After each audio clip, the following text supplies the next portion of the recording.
And we have a chance of rain and thunderstorms. The thunderstorm outlook is a little more serious today than it has been as of late. You see this dark green, that's where it's kind of a marginal setup for any kind of severe weather. But western part of the area back into New Mexico, it's a slight risk, which means we're up the scale just a little bit. Means conditions favorable for some heavy thunderstorms that might put out some straight line wind that gets dangerous, and of course a little bit of hail mixed in there. We don't have much of a tornado threat, something we'll keep an eye on, but certainly the better chance for heavier storms will be in the western part of the area. Already today we've had a little action on radar. This is not the strong stuff and certainly not the main event, but we've had a few morning showers kind of winding down up here in the northwest. Let's take a look at the latest, and it looks like the last little bit of rain has come across Clayton, heading up towards Kenton, maybe some sprinkles left over, and falling apart rapidly, probably not going to make it towards Dalhart with any significance. So that's just kind of gets the ball rolling. We'll wait for another round coming in later on tonight. Temperatures are going up 80s across most of the area, getting close to 90. Canadian, Childress already 89, Borger 88. Here in Amarillo, 85, but out where we've had some clouds and some showers.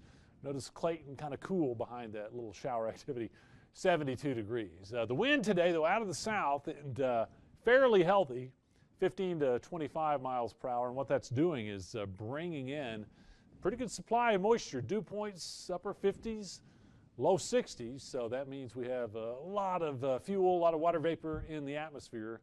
And now we're just waiting for something to set off the next chance of rain. And when we go broader here on the satellite, you see a little swirl out in here. That's an upper level low. And what we'll see is a little bit of energy coming off of that.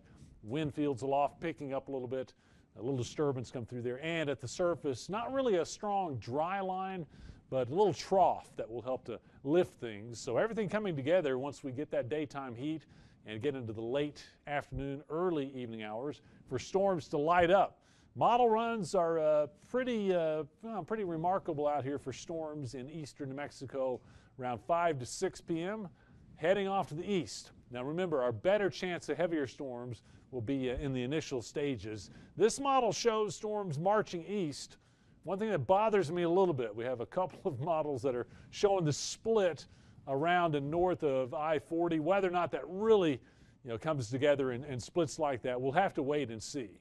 But sure would be disappointing for all that rain to blow across and some places not get it. That could happen. But it looks like as we move into the late night hours, things kind of wind down. We got rain chances running about 40, 50% better out to the west. Now tomorrow we're going to watch the wind shift a little more out of the southwest.